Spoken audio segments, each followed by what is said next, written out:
আমরা এই আন্দোলনের পরিস্থিতিও যদি একটু বলি, আমরা দেখেছি যে আপনারা সবই জানেন যে আন্দোলনের মাঝে কিভাবে ইন্টারনেট বন্ধ করে দেওয়া হয়েছিল এবং একটা ব্ল্যাক আউটে চলে গেছিল।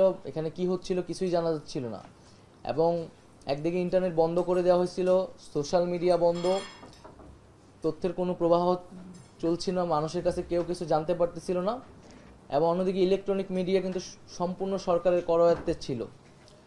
এবং এটা আমি নিজে ব্যক্তিগত অভিজ্ঞতা থেকে বলছি, আমাদের কোনো বক্তব্য কিন্তু একটা সময় সেই সময় প্রচার করা হতো না। আমাদের বিভ্রান্তিকর বক্তব্য বা হচ্ছে যেটা আমরা বলিনি এরকম মিসকোট করে প্রচার করা হতো।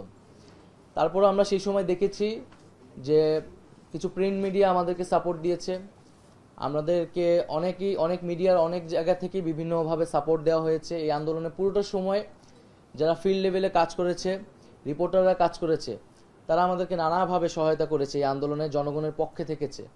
হয়তো হাউজের পলিসির কারণে, মালিকের কারণে অনেক কিছু তারা সেই সময় করতে পারেনি। তো আমরা চাই না যে এই জিনিসগুলো বাংলাদেশে কখনো পুনরায় ফিরে আসুক। গণমাধ্যম যাতে তার যে স্বাধীনতা, সেই স্বাধীনতা নিয়ে কাজ করতে পারে এবং জনগণের পক্ষে সবসময় কথা বলতে পারে।